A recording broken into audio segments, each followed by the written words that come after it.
এখানে কত সুন্দরভাবে মন্দিরের দেওয়ালে আমাদের সনাতন ধর্মের যে পৌরাণিক কাহিনীগুলো সেগুলো ফুটিয়ে তোলা হয়েছে।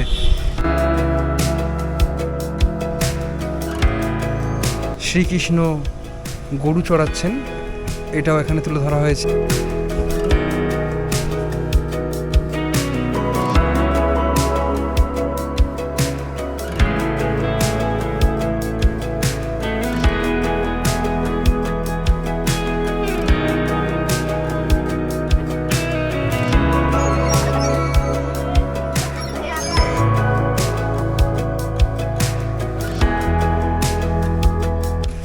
এই বসন্তের সময় আশ্রমে এসে দেখি এখানে অনেকগুলো পলাশ গাছ রয়েছে। যেহেতু বসন্তের সময় ওই যে পলাশ ফুলগুলো খসে খসে পড়ছে নিচে, আমি কিছু কুড়িয়েছি।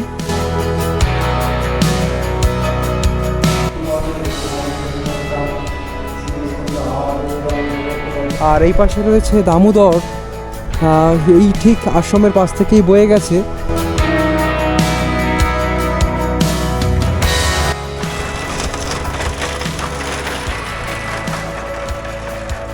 সত্যিকারে অনবদ্য এই আশ্রমের পরিবেশ। কলকাতা থেকে জাস্ট কয়েক ঘন্টা দূরে রয়েছে এই আশ্রম। জাস্ট কিছুক্ষণ সময় হাতে নিয়ে যদি একবার এই আশ্রমে এসে ঘুরে যাও, দিনটা বেশ তোমাদের ভালো কেটে যাবে।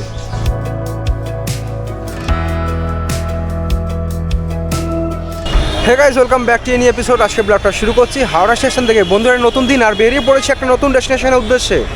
বন্ধুরা, আজকে ভিডিওর মাধ্যমে তোমাদের হাওড়া জেলার আমতার উদং গ্রামের উদং কালীমাতা মন্দির আশ্রমের দর্শন করাবো। হ্যাঁ, এই আশ্রম খুবই সুন্দর। তোমরা যদি কলকাতা থেকে যাও তোমাদের বেশ ভালো লাগবে, এবং যেহেতু কলকাতা থেকে খুবই কাছে, একবেলায় কিন্তু তোমরা ঘুরে আসতে পারো খুব ভালোভাবে। আর আজকে আমি যাচ্ছি হাওড়া থেকে কীভাবে আশ্রম অবধি পৌঁছচ্ছি এবং আশ্রমে আধ্যাত্মিক পরিবেশ কীরকম, এবং তোমরা যদি হাওড়া কিংবা শিয়ালদা থেকে পৌঁছতে চাও কীভাবে পৌঁছতে পারো, সেই সব তথ্য থাকবে আজকে এই ভিডিওতে। তো আশা করি আর 5টা ভিডিওর মতো এই ভিডিওটাও তোমাদের বেশ ভালো লাগবে, তাই ভিডিওটা শেষ অবধি দেখতে দেখো।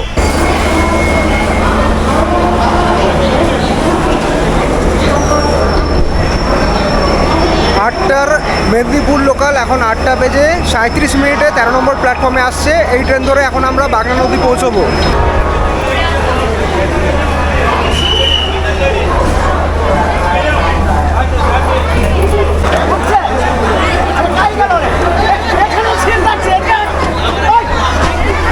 যেহেতু মেদিনীপুর অনেকটা দূরেই যায়, তার জন্য প্রচুর প্যাসেঞ্জার দাঁড়িয়ে রয়েছেন, এবং আজকে সোমবার হওয়া সত্ত্বেও ট্রেনগুলো জানি না কেন এত লেট চলছে। চলো এখন উঠে পড়ি ট্রেনে, কারণ তাড়াতাড়ি না উঠলে বসার জায়গা পাবো না।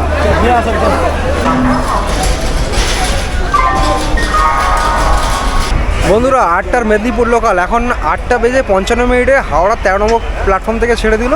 আর এই ট্রেনে করে এখন আমরা বাগান অবধি যাবো। আর এখান থেকে বলে রাখি, হাওড়া থেকে বাগনার ডিস্টেন্স হচ্ছে 42 কিলোমিটার, মাঝখানে 15খানা স্টেশন পড়ে, আর সময় লাগবে ওই 1 ঘন্টা 10 মিনিট মতো। আর যদি ভাড়ার কথা বলি, হাওড়া থেকে জনপ্রতি ভাড়া পড়ে 10 টাকা করে।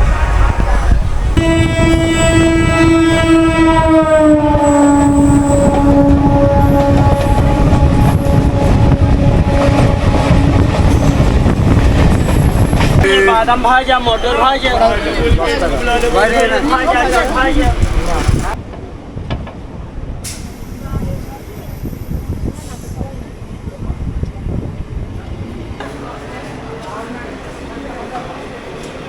বন্ধুরা, 9টা বেজে 27 মিনিটে এখন পৌঁছলাম বাগনান স্টেশনে। ট্রেনটা 9টা 7-এ ঢুকে যাওয়ার কথা ছিল, 20 মিনিট মতো ট্রেনটা লেটেই পৌঁছে দিয়েছে। যাক, এখন পৌঁছালাম বাগনান স্টেশনে। এবার এখন এখান থেকে আমাদের স্টেশনে বাইরের দিকটা যেতে হবে, অর্থাৎ 1 নম্বর প্ল্যাটফর্ম থেকে বাইরের দিকটা যেতে হবে স্টেশন চত্বরের বাইরে। সেইখান থেকে আমরা বাস পাবো আজকে গন্তব্যে যাওয়ার জন্য। যেহেতু অনেক বেলা হয়ে গেছে আর সকাল দিয়ে সেরকম কিছু খেয়ে বেরোয়নি, বাড়ি থেকে বানানো চাউমিন ছিল, সেটাই এখন খাচ্ছি। এই চাউমিন খেয়ে তারপর আমরা বাইরের দিকটা যাব এবং সেখান থেকে বাস ধরব। ট্রেন নামিয়েছিল 4 নম্বর প্ল্যাটফর্মে। প্রথম এখানে বসে আমরা চাউমিন খেলাম। এখন এই সামনে ওভারব্রিজ রয়েছে, এই 4 নম্বর থেকে এখন আমরা ওই দিকটাতে অর্থাৎ 1 নম্বরে যাচ্ছি।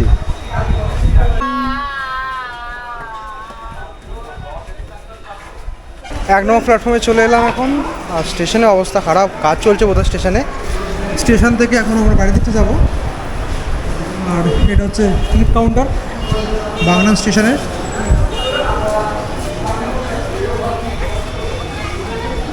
চলে এলাম আমরা এখন বাইরের দিকটায়।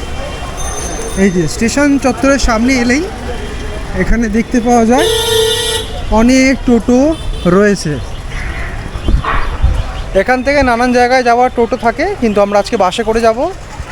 এই যে স্টেশন থেকে জাস্ট বেরিয়ে চলে যেতে হবে আমাদের ডান দিকে। বাগনান স্টেশন থেকে বেরিয়ে পড়লাম। এখন কিছুটা সিধে হেঁটে গেলেই সামনে রয়েছে বাগনান বাস স্ট্যান্ড, যেখান থেকে আমরা আমতাগামী বাসে উঠবো এবং নামবো ফতেপুরে। এই যে কিছুটা আমাদের এখন পায়ে হেঁটে যেতে হবে। এই যে বন্ধুরা কিছুক্ষণ হেঁটে এলাম, এখন চলে এলাম বাগনান বাস স্ট্যান্ডে। এখানে কত টোটো রয়েছে, অটো রয়েছে, তার সাথে বাসও রয়েছে। এখান থেকে নানান জায়গায় যাওয়া যায়, উলবেরিয়া, তারপর আমতা, নানান জায়গায় যাওয়া যায়। এই যে সামনে কিছু বাস আছে। দাদা আমতা যাচ্ছেন এখান থেকে? আমতার বাস, এটা বাস তো ক পয়সা ভাড়া লাগে আমতা যেতে? 20 টাকা। এই সামনেই রয়েছে আমতার গাড়ি, এই বাসটা আমতা যাচ্ছে। এই বাসে উঠে পড়বো আর এই বাসে করে আমরা ফতেপুর অবধি পৌঁছাবো। ভাড়া লাগে এখান থেকে জনপ্রতি 20 টাকা করে, আর সময় জানি না ঠিক কত লাগবে, ওই 15-20 মিনিটের বেশি লাগতে পারে। বাস মোটামুটি এখন ফাঁকাই রয়েছে, চলো উঠে পড়ি বাসে।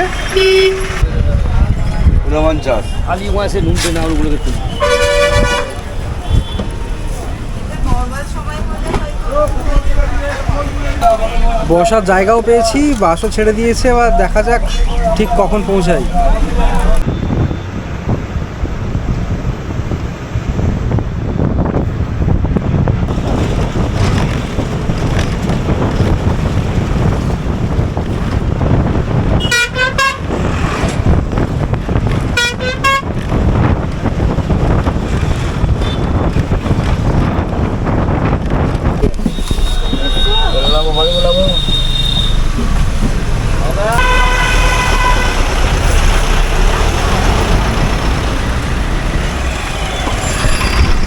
বন্ধুরা বাস থেকে নেমে পড়লাম। এটা হচ্ছে Fatehpur bus stop.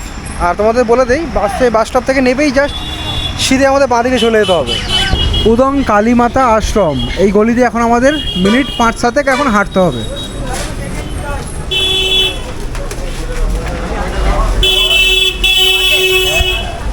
Bus stop থেকে নেবে ওই মিনিট 4-5 হাঁটছি।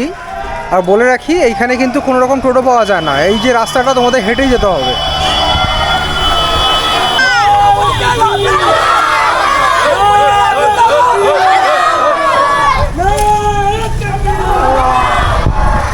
এখানে সম্ভবত একটা খেলার আয়োজন করা হয়েছিল, এনারা জিতেছে খেলায়, তাই বিশাল বড় এক কাপ নিয়ে যাচ্ছে। আর আমরা এখন হাঁটতে হাঁটতে পৌঁছে গেলাম ঠিক মন্দিরের কাছাকাছি। এই রাস্তাটা ওপরের দিকটা উঠছে, আমাদের এখন ওপরের দিকটা উঠতে হবে। এই যে জাস্ট এই ঢালানটা দিয়ে উঠে এলাম, আর উপরটা এসেই সামনে এখানে মন্দিরে দর্শন করতে পারছি। এই যে সামনেই রয়েছে মন্দির, বাহ বেশ নিরিবিলি।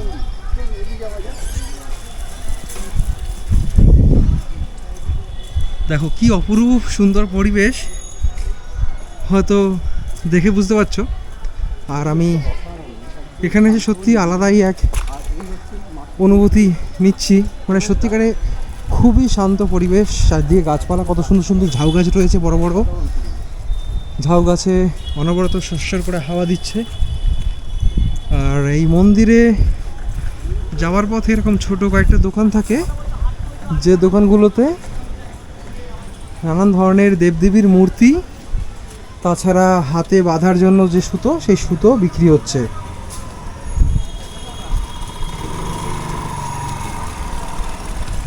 আর এটা হচ্ছে মূল মন্দির। মূল মন্দিরের ঢোকার আগে এদিকটাতে বাইক রাখার জায়গা রয়েছে, বাইক নিয়ে আসুন কিংবা 4 চাকা নিয়ে আসুন, এইখানে পার্কিং করে রাখতে পারবেন। আচ্ছা, পার্কিংয়ের জন্য কি চার্জ নেওয়া হয় এখানে? আচ্ছা, 2 চাকার জন্য ক টাকা? 2 টাকা 10 টাকা বাইকের, 10 টাকা বাইকের, আর 4 টাকা 20 টাকা। 4 টাকা 20 টাকা। আচ্ছা, আর কিছু না, ওইটাই আসলে খরচা। আচ্ছা, এই যা ঢোকার আগেই দেখতে পাবে সম্মুখে অনেক বড় জায়গা রয়েছে, যেখানে বাইক কিংবা 4 চাকা পার্কিং করে রাখা যায়। পার্কিংয়ের জন্য চার্জ লাগে, কেমন কি চার্জ লাগে বলে দিয়েছি তোমাদের। এবার মন্দিরে প্রবেশ করব, তার আগে তোমাদের দেখাবো। এটা হচ্ছে তোরণ, মানে এন্ট্রি গেট, কিন্তু ঢোকার আগেই মন্দিরের বাইরের দিকটা একবার দেখাই তোমাদের। এত সুন্দর, মানে চোখ ফেরানো যায় না। দেখো এখানে কত সুন্দরভাবে মন্দিরের দেওয়ালে আমাদের সনাতন ধর্মের যে পৌরাণিক কাহিনীগুলো সেগুলো ফুটিয়ে তোলা হয়েছে। এই যে শ্রীকৃষ্ণের অবতারকে এখানে বোঝানো হয়েছে, আর এটা বেসিক্যালি মহাভারতটা বোঝানো হয়েছে। মহাভারতে অর্জুনের যে রথ, সেই রথ এখানে বোঝানো হয়েছে, এবং শ্রীকৃষ্ণের বেশ বড় একটি মূর্তিও এখানে তুলে ধরা হয়েছে। আর শ্রীকৃষ্ণের নানান যে অবতার সেইগুলোও কিন্তু ওই পাশে দেওয়ালে ঠিক উপরের দিকটায় ছোট ছোট করে ফুটিয়ে তোলা হয়েছে। বাহ, অপরূপ সুন্দর। আর মন্দিরের চূড়াতেও নানান কাজ দেখতে পাচ্ছি।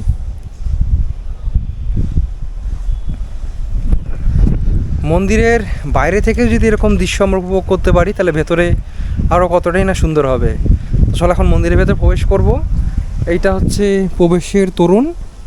আর এই মন্দিরের সময়সীমাটা একবার তোমাদের দেখিয়ে দিই। সকাল 6টা থেকে দুপুর 12:30 অবধি কিন্তু খোলা থাকে, এবং বিকেলের দিকে অর্থাৎ সেকেন্ড হাফে কিন্তু খোলা থাকে 4টে থেকে সন্ধ্যে 7:30 অবধি।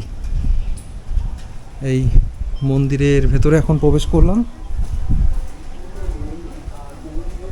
বাহ, অপরূপ সুন্দর। দেখো কত সুন্দর গাছগাছালিতে ভর্তি, এবং নানান ধরনের ফুলের গাছ এখানে রয়েছে। অপরূপ সুন্দর, দেখে যা চোখটা জুড়িয়ে যাচ্ছে। এবং অনেকটা জায়গা নিয়ে, প্রায় 15 বিঘা জায়গার ওপর এই আশ্রমটি নির্মিত হয়েছে।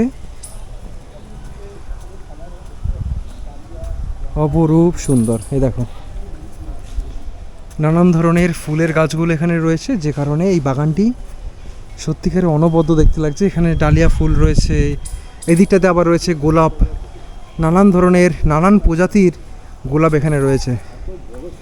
আর এই পাশটাতে যদি আমরা ঢুকি সামনের দিকে, সামনে দুই পাশে আমরা মন্দির দেখতে পাচ্ছি। এই পাশে একটি কৃষ্ণ মন্দির রয়েছে, রাধা কৃষ্ণের মন্দির। চলো এই মন্দিরটা আগে তোমায় দর্শন করাই। আর প্রত্যেকটি মন্দিরের কাজগুলো কিন্তু সত্যিকারের অপরূপ, দেখলে জাস্ট মনটা জুড়িয়ে যাচ্ছে। অপরূপ কাজ, যেমন গঠনশৈলী সেরকমই কালারটাও সুন্দর। মন্দিরের ভেতর প্রবেশ করছি এখন। মন্দিরের চাতালটাও বেশ সুন্দর, খুব সুন্দর করে বাঁধানো, আর একাধিক খিলান বিশিষ্ট এই মন্দিরের ভেতর প্রবেশ করলে আমরা দেখতে পাচ্ছি মন্দিরের দেওয়ালে নানান ধরনের পৌরাণিক কাহিনীগুলোকে খুব সুন্দরভাবে ফুটিয়ে তোলা হয়েছে।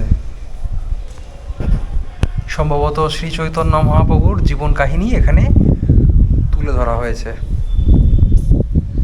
দেখো, যতই দেখছি ততই মুগ্ধ হচ্ছি।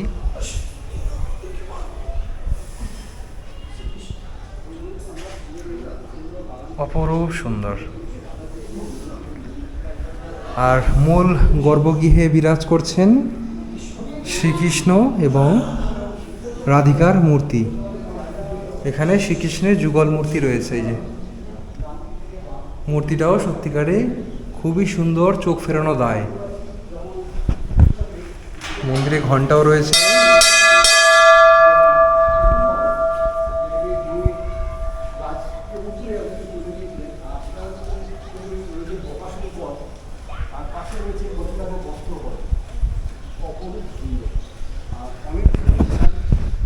সত্যিকারে এই কৃষ্ণ মন্দিরে শ্রীকৃষ্ণের দর্শন পেয়ে বেশ ভালো লাগলো, এবং আশা করি তোমাদেরও ভালো লেগেছে।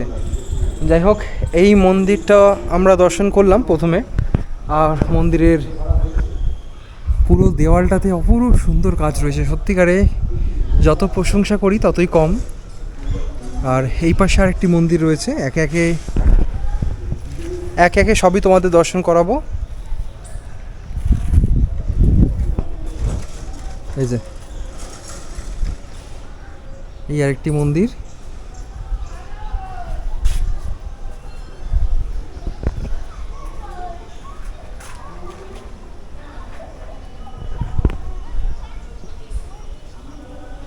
আর প্রত্যেকটি মন্দির আলাদা আলাদা জায়গায় রয়েছে, এবং মাঝখানে খুব সুন্দরভাবে গাছপালা লাগানো, ফুল রয়েছে, খুবই সুন্দর, খুবই পরিচর্জিত।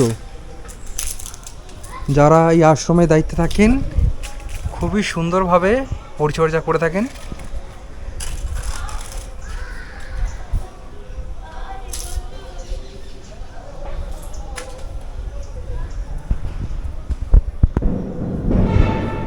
এই মন্দিরে এলে তোমরা মা কালীর দর্শন পাবে। অপরূপ সুন্দর মায়ের মূর্তি এখানে। মায়ের মুখে এক স্নিগ্ধ হাসি রয়েছে, অপরূপ সুন্দর। জয় মা। আর এই কালী মন্দিরের প্রবেশপথেই অর্থাৎ গেটের দুই পাশে রয়েছে এখানে ঠাকুর এবং মায়ের মূর্তি। এখানে শ্রী শ্রী রামকৃষ্ণ পরমহংসদেব এবং এখানে মা শারদার মূর্তি রয়েছে।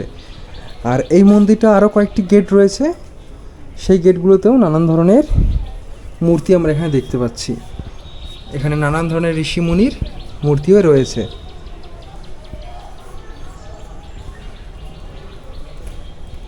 এই যে এখানে স্বামী বিবেকানন্দের একটি বিশাল বড় একটি মূর্তি রয়েছে। আর এখানে শঙ্করাচার্যেরও একটি মূর্তি রয়েছে।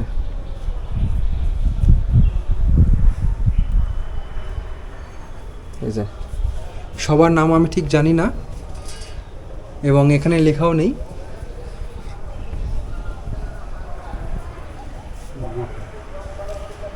যতদূর সম্ভব ইনি সাধক বামা খ্যাপা।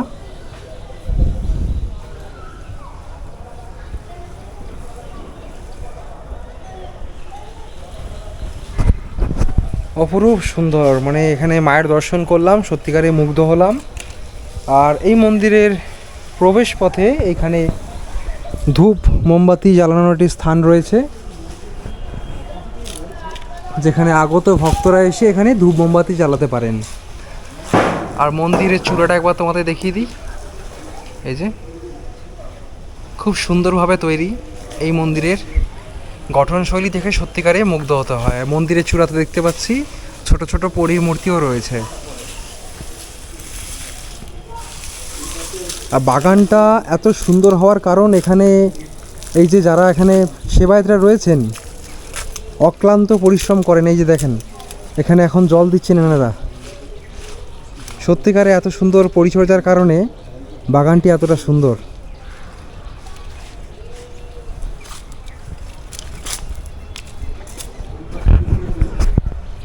যতদূর চোখ যাবে শুধু এরকম সুন্দর ফুলের গাছ দিয়ে বাগান করা রয়েছে। চলো একে একে সবই দর্শন করাই। এই কালী মন্দির তোমাদের দেখিয়েছি, কালী মন্দিরের ঠিক সামনেই রয়েছে, অর্থাৎ মায়ের মন্দিরের সম্মুখেই রয়েছে আরেকটি মন্দির। এটি নাট মন্দির সম্ভবত। নানান ধরনের যে অনুষ্ঠান হয় সেই অনুষ্ঠানগুলো এই জায়গাটিতে পালিত হয়। বেশ বড় একটি নাট মন্দির এখানে তৈরি করা রয়েছে। আর ওই পাশে রয়েছে দেবাদিদেব মহাদেবের মন্দির। চলো এই মন্দিরটা একবার তোমাদের দর্শন করাই। আর পুরো মন্দির চত্বরে এরকম বিশাল বড় বড় গাছ রয়েছে, যে কারণে মন্দিরের পরিবেশ এত সুন্দর ঠান্ডা। এই দেখো এই শিব মন্দিরে যাওয়ার পথে এই যে জায়গাটি, এখানে নানান প্রজাতির গোলাপ রয়েছে। একদম পরিষ্কার পরিচ্ছন্ন এই আশ্রম। জায়গায় জায়গায় ডাস্টবিন রয়েছে। আর আমরা এখন চলে এলাম ভোলে বাবার ঠিক মন্দিরের সামনে। এই যে এই মন্দিরে দেবাদিদেব মহাদেব বিরাজ করছেন।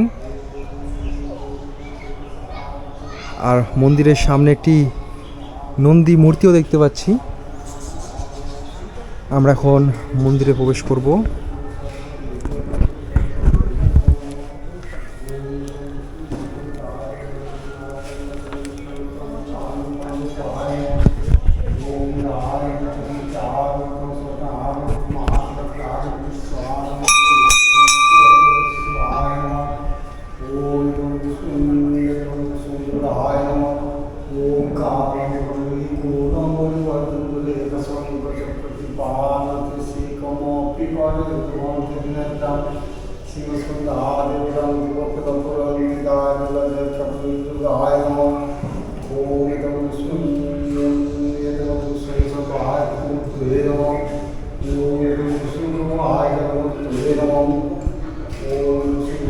Om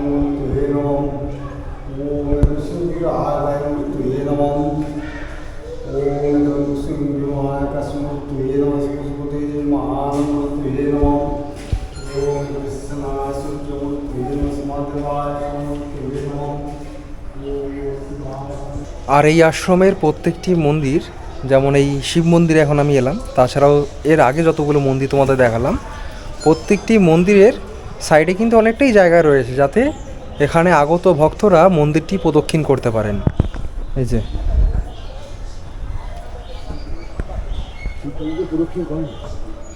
আর প্রত্যেকটি মন্দির যখন তোমরা প্রদক্ষিণ করবে এরকম কিছুটা দৃশ্য দেখতে পাবে। দেখো কত সুন্দর গাছগাছালিতে ভর্তি এই আশ্রমের পরিবেশ। এবং এই শিব মন্দিরের সামনেও তোমরা দেখতে পাবে এখানে ধূপ মোমবাতি জ্বালানোর স্থান রয়েছে। এই যে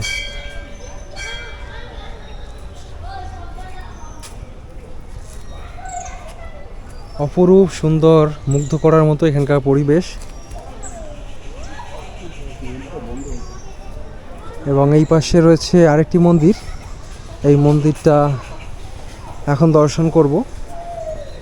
যেহেতু একটু বেলা হয়ে গেছে, মন্দির দরজা বন্ধ রয়েছে, জানি না ঠিক তোমাদের দর্শন করাতে পারবো কি না। এই যে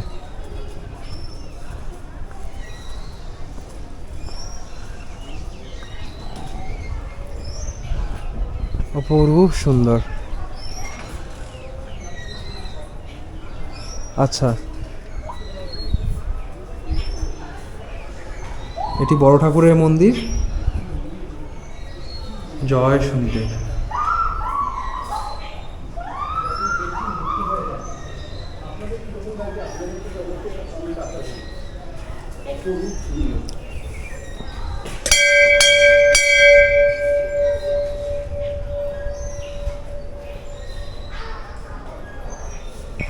যেহেতু 12টা বাজতে যায়, এই মন্দিরে এখন পুজো হবে, আরতি হয় প্রত্যেকটি মন্দিরে। যেমন 12টার সময় ভোগ আরতি কিংবা আরতি হয়ে থাকে, পূজা হয়ে থাকে, নিত্য পূজা যেটা, সেটা হবে। সকালবেলা একবার হয়ে গেছে, এখন আবার হচ্ছে। এরপর মন্দিরে গর্ভগৃহ এবং পুরো মন্দিরটি বন্ধ হয়ে যাবে, আবার খুলবে সন্ধেবেলা। চলো ওই দিকটা যাবো এখন। তার আগে এইদিকে বাগানটা তোমাদের একবার দেখিয়ে দিই। দেখো কত সুন্দর এই মন্দিরের বাগান।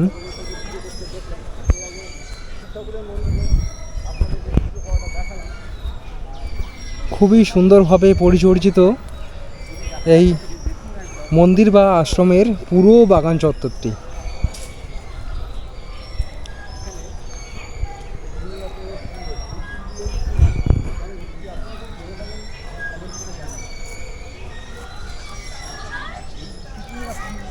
মন্দির চত্বরটি এত বড়, এবং এই যে বাগান চত্বর দেখছো, পুরো মন্দির জুড়েই পুরোপুরি বাগানটা রয়েছে।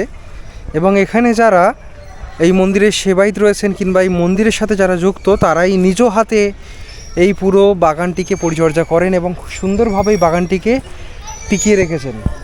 মানে এত সুন্দরভাবে পরিচর্যিত, যে কারণে দেখতে এত ভালো লাগছে। এবং পাশে এখানে রয়েছে একটি পার্ক টাইপের বানানো বাচ্চাদের জন্য। এখানে দোলনা রয়েছে, স্লিপ রয়েছে। এই আশ্রমে কিংবা মন্দিরে যারা আসেন তারা এই জায়গাটি ব্যবহার করে থাকেন। এই যে বাচ্চারা এখানে দোল খাচ্ছে।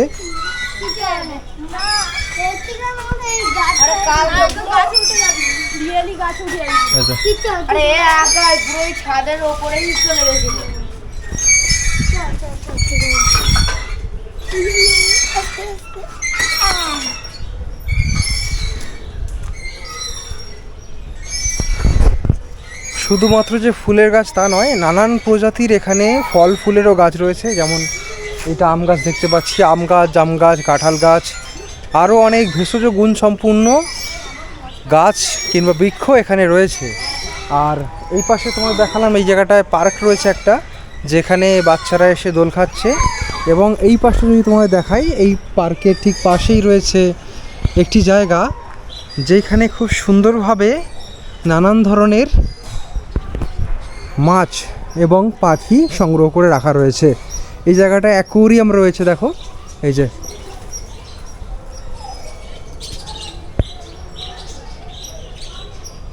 অ্যাকোয়ারিয়ামে নানান প্রজাতির মাছ রয়েছে।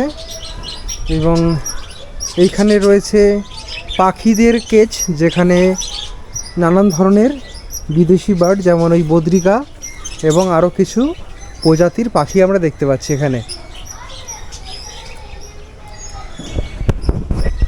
সত্যিকারে অনবদ্য এই আশ্রমের পরিবেশ। কলকাতা থেকে জাস্ট কয়েক ঘন্টা দূরে রয়েছে এই আশ্রম।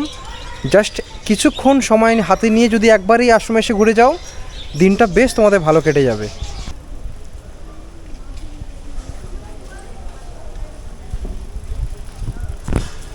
দেখো অপরূপ সুন্দর এই আশ্রমের পরিবেশ।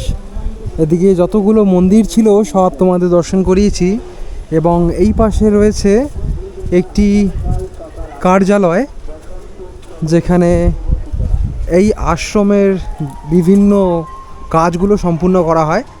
দেখো এই যে এটা অফিস ঘর বলতে পারো। এই যে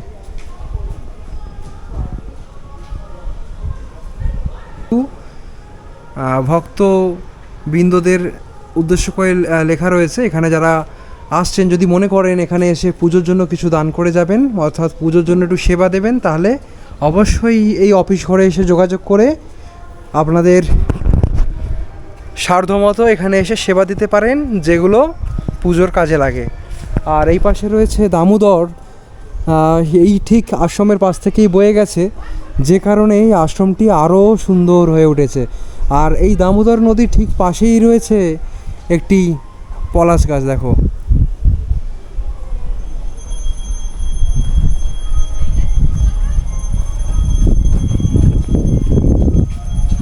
আর এখানে একটি বেহুলা লক্ষিন্দরের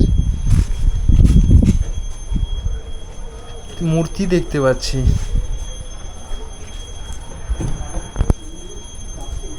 আচ্ছা, এখান থেকে জল নেবেন নাকি? এই জলটা কিসের কাজে লাগে? ঠাকুর পুজো। আচ্ছা, ঠাকুর পুজোর কাজের জন্য। বাহ। এই যে আমরা এখন দামোদরের ঠিক ঘাটে নামছি। অনেকে এসে এখানে স্নান করেন, অনেকে আবার পুজোর জন্য জল সংগ্রহ করছেন। এই যে একটি বেশ সুন্দর ঘাট বাঁধানো রয়েছে এই আশ্রমের সাথেই।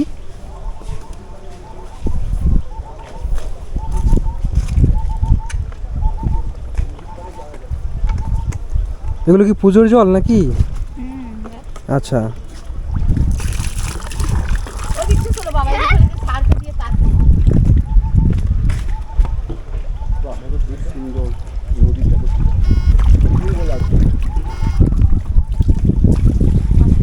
আর এই পাশে দেখতে পাচ্ছি অনেক ছোট ছোট ডিঙি নৌকো রয়েছে,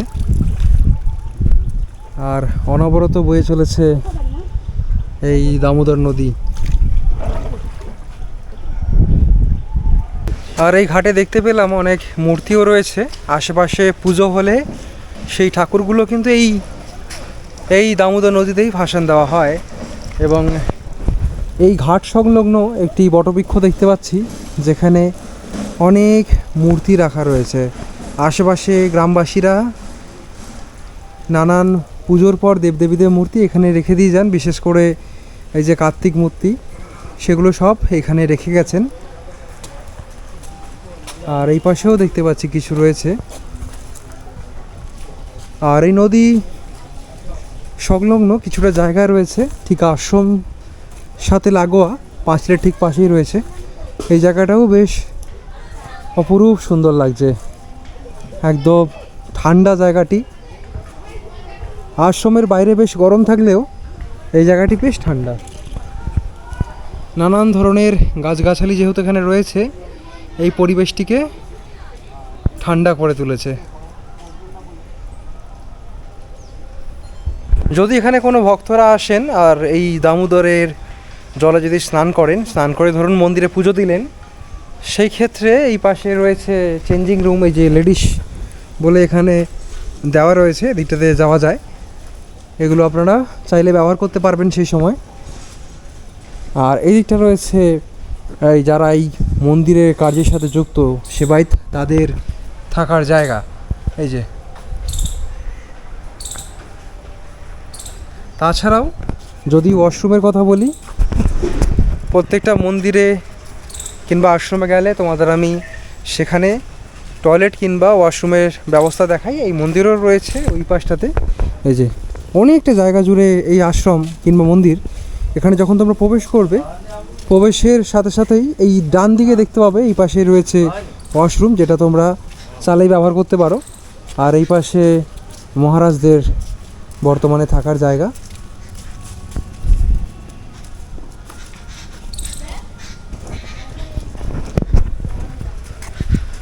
আর প্রত্যেকটা মন্দিরে গেলে তোমাদের আমি সেখানকার প্রসাদ অর্থাৎ নিত্য যে ভোগ প্রসাদ সেই প্রসাদের ব্যবস্থা দেখাই, কিন্তু এই মন্দিরে কোনো ভোগ প্রসাদের ব্যবস্থা নেই। সেটা বলে রাখি তোমাদের, কলকাতা থেকে যখন তোমরা আসবে অবশ্যই সাথে করে কিছু হালকা ফুলকা নিরামিষ খাওয়ার সাথে করে নিয়ে এসো, যেটা তোমরা আসার সময় খেয়ে আসতে পারবে মন্দিরে। আর যদি খালি পেটে আসো, এখানে এসে মন্দিরে সকাল সকাল এলে মন্দিরে এসে পুজো দিয়ে দিলে কিংবা এখানে অঞ্জলি দিলে তারপর ফেরার সময় কিছু খেয়ে যেতে পারো। কিন্তু যে জিনিসটা মাথায় রাখতে হবে আসার আগে, যে এখানে কিন্তু কোনো ভোগ প্রসাদের ব্যবস্থা নেই এবং থাকার ব্যবস্থা কিন্তু নেই এখানে। অন্যান্য আশ্রমে গেলে আমরা যেমন ভোগ প্রসাদের সাথে সাথে থাকার ব্যবস্থাও পাই, এখানে কিন্তু ভোগ প্রসাদ এবং থাকার কোনোটাই বন্দোবস্ত নেই। তোমরা যা সকালবেলা সকাল সকাল চলে আসবে, এখানে এসে মায়ের দর্শন করবে, প্রত্যেকটা মন্দির দর্শন করবে, মন্দিরে পুজো দেবে, চাইলে অঞ্জলিও দিতে পারো, কিন্তু পুরোপুরি দর্শন করার পর তোমাদের বাড়ি ফিরে যেতে হবে। এখানে থাকার কোনো বন্দোবস্ত দেখছি না। পুরো মন্দিরটি তোমাদের ঘুরিয়ে দেখাচ্ছিলাম এবং নিজেও সেভাবে দেখলাম। এখন রাধাকৃষ্ণ মন্দিরে এসে, মন্দিরে যে চাতাল কিংবা নাট মন্দির বলতে পারো, ওই নাট মন্দিরে এসে বসলাম আর সত্যিই বেশ ভালো লাগছে। এখানে এলে তোমরা যদি মনে করো যে হাতে কিছুক্ষণ সময় রয়েছে, অবশ্যই এখানে বসতে পারো, কিছুক্ষণ ঠাকুরের নাম করতে পারো, এসে বসবে। এত সুন্দর এখানকার পরিবেশ, মানে শান্ত স্নিগ্ধ পরিবেশ, মনটা বেশ ভালো হয়ে যাবে। এখন যেমন আমি বসে রয়েছি, এখন কিছুক্ষণ বসবো এবং একটু পরে সম্ভবত মন্দির বন্ধ হবে। মন্দির বন্ধ হওয়ার সময় হলে আমরা এই মন্দির থেকে বেরিয়ে যাব। এখন আপাতত কিছুক্ষণ বসি, যতক্ষণ ঠাকুরের সান্নিধ্যে থাকা যায়। বেশ ভালো লাগছে। মন্দির দর্শন করে মন্দির থেকে বেরিয়ে এলাম। আর এই যে জায়গাটি দেখতে পাচ্ছ কত সুন্দর, এই যে এতগুলো গাছ রয়েছে, গাছের পাতাগুলো যেহেতু পড়ে তাই এই এক জায়গায় জাটিয়ে ওইখানে আগুন জ্বালিয়েছেন। আর এই পাশে যদি তোমরা দেখাই, এই পাশে কিছুটা জায়গা তৈরি করা হচ্ছে, এইভাবে নতুনভাবেই তৈরি হচ্ছে বলতে পারো। এগুলো সম্ভবত কোনো দোকান হবে যতটা দেখে মনে হচ্ছে। আশ্রমটি এতটাই সুন্দর যে এখানে কয়েক ঘন্টা সময় যে কীভাবে কেটে যাবে সত্যি বলতে টেরও পাবে না। তো এই আশ্রম দর্শন হয়ে গেছে, এখান থেকে বেরোচ্ছি এখন, কারণ কিছুক্ষণ পরেই আশ্রম বন্ধ হয়ে যাবে। তো এখন আশ্রম থেকে বেরিয়ে আবার চলে এলাম এই মেন রোডটাতে, অর্থাৎ এই যে উঁচু যে রাস্তাটা, ঢালাই রাস্তা, এই রাস্তা বরাবর এখন আমরা আবার রোডের দিকে যাব না, আমরা চলে যাব হচ্ছে ডান দিকে। কারণ এই দামোদর নদীর ওপরই রয়েছে ছোট একটা সাঁকো, বাঁশের সাঁকো, বেশ সুন্দর দেখতে। চলো দেখাচ্ছি তোমাদের। এই যে আমরা আশ্রম থেকে বেরিয়ে এলাম, আশ্রম থেকে বেরিয়ে এখন আমরা আবার ডান হাতে চলে যাব। আচ্ছা, মন্দির থেকে বেরিয়ে আমরা ডান হাতে কিছুটা হেঁটে এলাম। আসার পর এখানে দেখতে পাবো অনেকগুলো ছোটো ছোটো দোকান রয়েছে। যেমন এই কাকুর দোকানে একটু আগে আমরা এখান থেকে ডিম সিদ্ধ খেলাম। যাই হোক, এই যে দোকানগুলো দেখতে পাচ্ছ, দোকান থেকে ঠিক এই পাশে একটা রাস্তা, ঢালান রাস্তা নেমে গেছে। এই রাস্তা বরাবর এখন আমাদের কিছুটা যেতে হবে, তাহলে আমরা পৌঁছে যাবো বাঁশের সাঁকো অবধি। চলো যাই। আর এখানে কয়েকজন আসছেন সাইকেল নিয়ে। এগুলো কি মাছ বিক্রি করছিলেন নাকি? হ্যাঁ হ্যাঁ। ও আচ্ছা, এটা কিসের জন্য? এটা ভিডিও, এই ঘুরতে এসেছিলাম।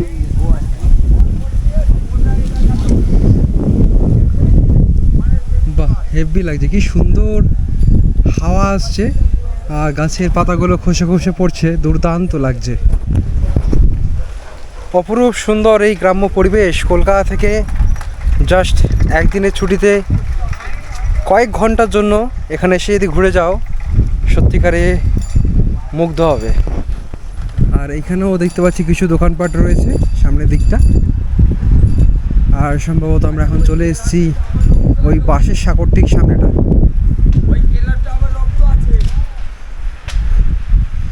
আচ্ছা, এই যে বাঁশের সাঁকো পারাপার হওয়ার জন্য, মেনটেন্যান্সের জন্য একটা পয়সা এখানে দিতে হয়। আচ্ছা, আচ্ছা, বাইক পার হতে ক টাকা নেয় এখানে? আর এমনি লোক যদি যায় আর আসে 2 টাকা করে। যাওয়া আসা মিলে? হ্যাঁ, যাওয়া 2 টাকা, আসা 2 টাকা। 4 টাকা। আচ্ছা এই তো সরকারি রেট দেখুন। আচ্ছা, আমরা এই বাঁশের সাঁকোতে এখন চড়বো আর যাবো ওই দিকটাতে, ওই পাশে যাওয়া আসা মিলে 2 4 টাকা লাগবে জনপ্রতি। কেউ যদি এমনি যায় তো, আর যদি বাইক নিয়ে যায় সেই ক্ষেত্রে 6 টাকা লাগে। চলো এখন যাবো, এখান থেকে পয়সাটা দিয়ে আমাদের যেতে হবে।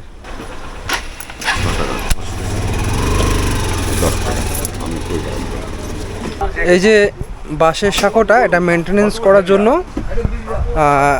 এই পয়সাটা নেওয়া হয়। আর এটা দেওয়া হলো এই ঠিক সামনে, যাওয়ার আগে আমরা দিয়ে দিলাম। যাওয়ারটা কেটেছি, আসারটা উনি যখন আমরা ফিরবো তখনই নাকি নেবেন। যাই হোক, আর এই চলে এসেছি আমরা ঠিক সাঁকোটার সামনে। এই যে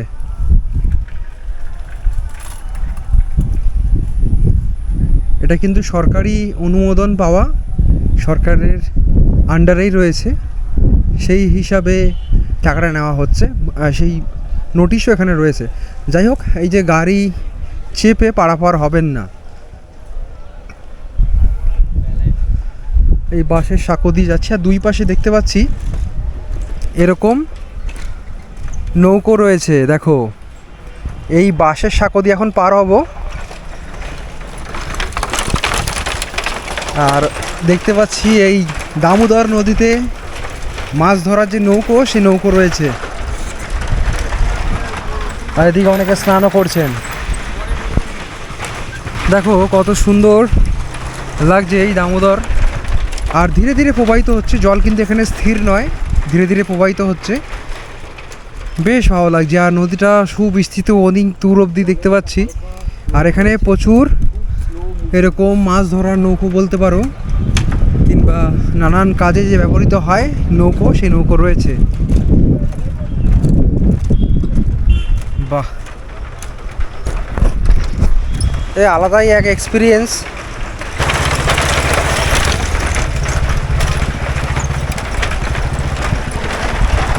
এই যে ওইখান থেকে আমরা এসছিলাম, এতটা পথ আমরা পেরিয়ে এসছি।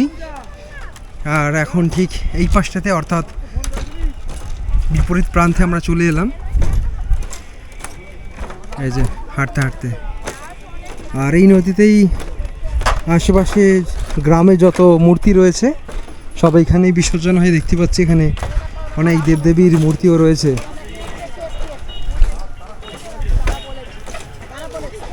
আর গ্রামবাসীরা এখানে স্নান করেন। এই যে স্নান করার জন্য, এই নামার জন্য, নদীতে নামার জন্য একটা জায়গা রয়েছে।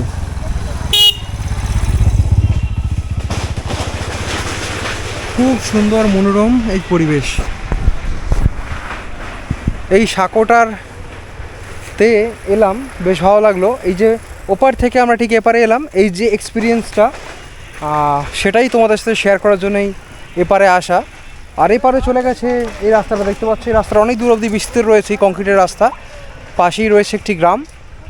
ঘুরলে অনেক দূর অবধি যাওয়া যায়, হাতে সময় থাকলে তোমরা ঘুরে দেখতে পারো। যেহেতু আমাদের হাতে সময় কম, আমরা এখন ফিরে যাব। এই এপারটা এলাম, এসে দেখতে পাচ্ছি এখানকার পরিবেশটা বেশ সুন্দর। দু চোখে যতটা ক্যাপচার করা যায় ততটাই দেখলাম, বেশ ভালো লাগলো। এখন আমরা আবার ওই দিকে ফিরে যাব, অর্থাৎ যেদিক থেকে এসেছিলাম সেদিকেই ফিরে যাব। এই যে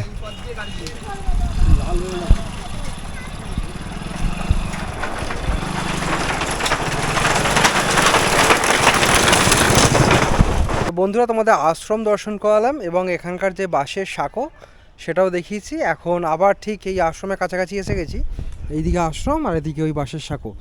আর যে রাস্তা বরাবর আমরা ঠিক এসেছিলাম সেই রাস্তা বরাবর এখন আমরা ফিরে যাব।